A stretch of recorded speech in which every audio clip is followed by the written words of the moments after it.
Hey, Jim's Hot Rods will be on here. Get back to the GMC Handi-van.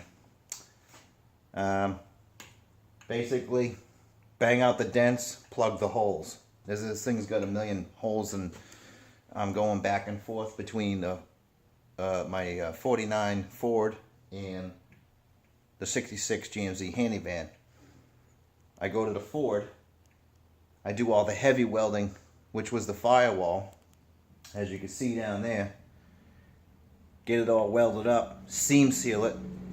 Takes about a good 4 or 5 days for the seam sealer to cure, because if you go back and start grinding, that grind, the dust sticks to that. So we want everything clean. So go to that, get that squared away, let that dry, come to the van, and this is where I'm at.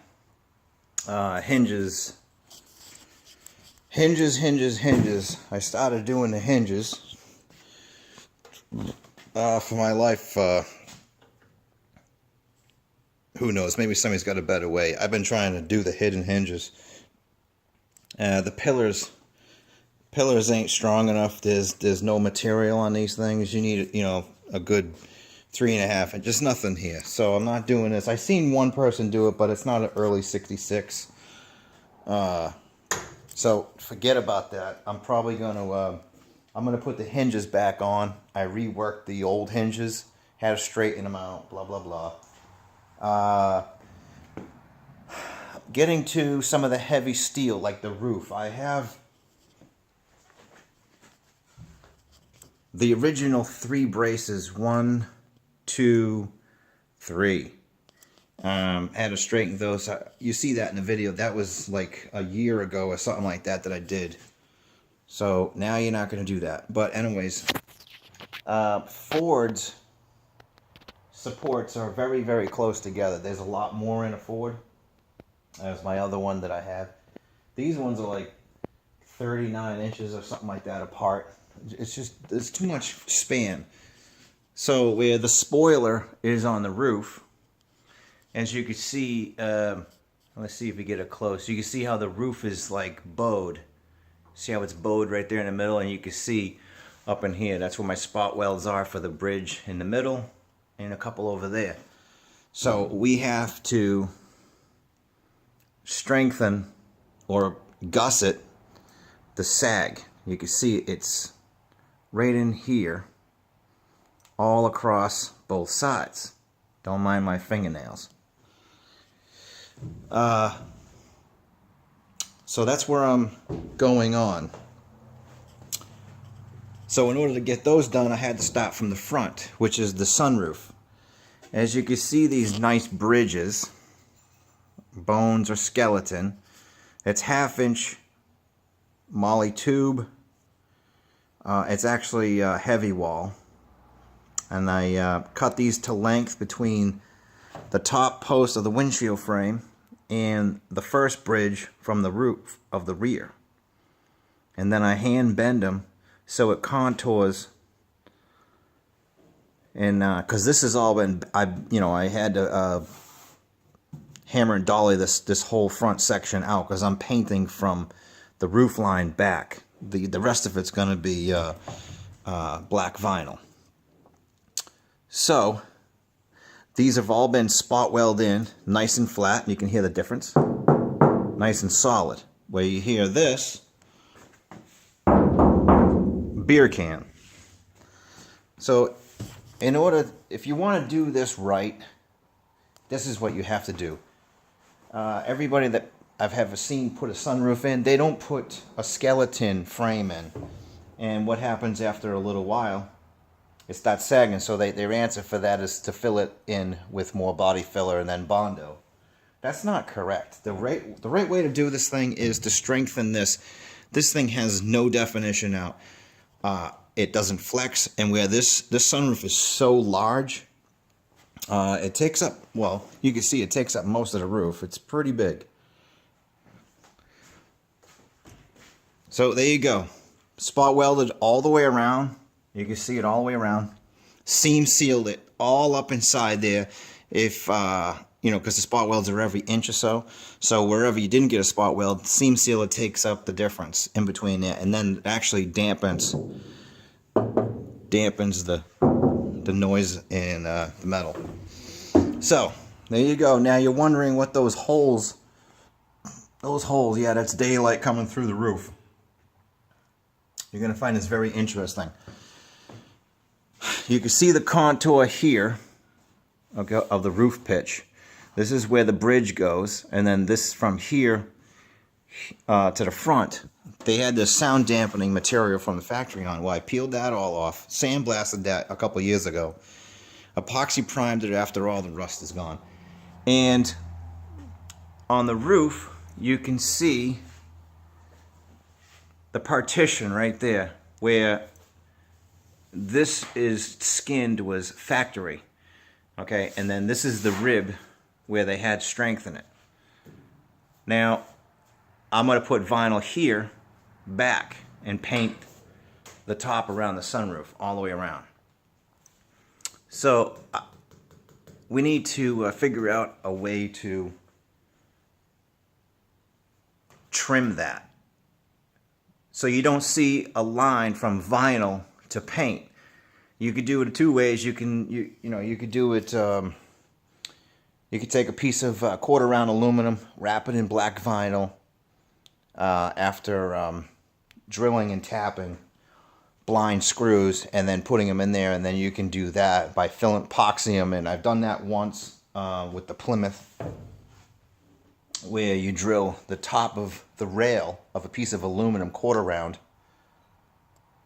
and you countersink the bolts, and then you epoxy the heads in it, and then you drill your holes and you can put that down, little nuts hold it down.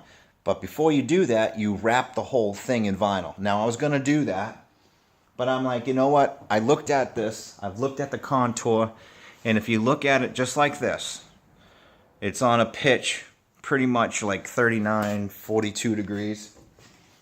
Well, since I've worked on 3 different cars from the 50s, I'm talking large body cars, like G bodies, huge ones, F bodies. And I had a 60 Buick, and I remember that the windshield top garnish molding has the same contour. Don't ask me how I know this. It's just from experience. Like I said, 3 or 4 different cars.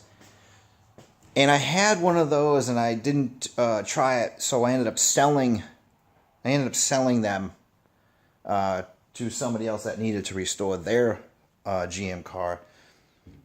So this past winter, I went out, tried to find another piece of trim, which is 59 to 60. I'm going to show you the trim right here, okay? This is a 59 to 60 top windshield garnish molding, where it meets the rubber and the roof line. And I had to supply new retainers with screws, and actually these ones are soldered together from the factory. That's like the aftermarket company, you know. We ain't gonna say who it is, who doesn't matter. But anyways, it uses a number 8 quick nut, cinch nut, whatever you want to call it. But anyways, that garnish molding, I'm going to see if you can see that. That's the same pitch, okay? It's exactly the same pitch. So we're going to put this up here with one hand, if I can do it. And we're going to get this together. So as you get the idea, okay? But the holes are all drilled, ready to go. I just have to put some paint up there, sand it down, glue I have to glue closed self. I have to use, in the upholstery world, we have to use close cell foam. It's a tight, high density foam. Okay, it has like no forgiveness, so you could touch it and it won't definition. So basically, you glue that down heavy to the steel once it's prepped correctly with 3624 grit sandpaper. And basically what you do is you get that to glue down set up. Let that cure. Then you put your vinyl up on the roof. And then you do it in small sections, like 3 feet at a time. Usually you have a buddy with you. This is a pretty big, big roof. But you can tell, you can see where I'm at. Okay, I have to smooth out. I'm gonna put body filler up here just a little bit. It's not as much as everybody else's van because it's all been banged out. There's a couple little waves in it, but nothing major. So once I get the vinyl all done and the front to the windshield post all painted with the root beer brown pearl, because I'm using that heavy brown metallic. Once that's done, then I could put the garnish molding in with a weather tight sealant. It's actually duck seal. They call it duck seal in the basically electrical world. I'm going to use the original was what, butyl caulk. So I'm going to use duck seal, which is a lot stronger. It lasts forever. There's no year limit on the duck seal, and I'll show you what to do with that. Basically, it forms when it's warm to the touch, and you roll it in a ball, and then you put around each hole or socket. On the top side, basically, it smushes inside the channel of the garnish molding, and it's leak proof. That was what was on all of the early cars from like 60 and back, especially around the top rails on the door posts. All of the garnish molding on the quarter windows on 50s cars all had that stuff. I mean, it's so goopy you can't even scrape it off. So that's what I'm going to do with that. So anyways, get back to that. Seam seal, that started seam sealing there. I gotta bang a dent out over there and have somebody weld that, have somebody help me so I can weld that up. But anyways, I did install the stereo system. I finally got my matching stereos, and I would have liked to have this more centered. It's pretty damn close to being to the center, but where I have the Jaguar shifter, you know, you have to bring them over a bit, and over too far would have looked stupid. So these are pretty close to being centered. They're single DIN units. One's a vintage 60s cassette, all digital remastered. This one's a digital CD. So I'm having 2 stereo systems in this. And once you see all the brown leather with the crossbone stitching on this, and you'll see where I'm going. Here's, the air conditioning. I still have to paint all that. I have to put all my boards in, but I didn't want to put any of the boards in because I have the gauge cluster going on here. So this is where I'm at.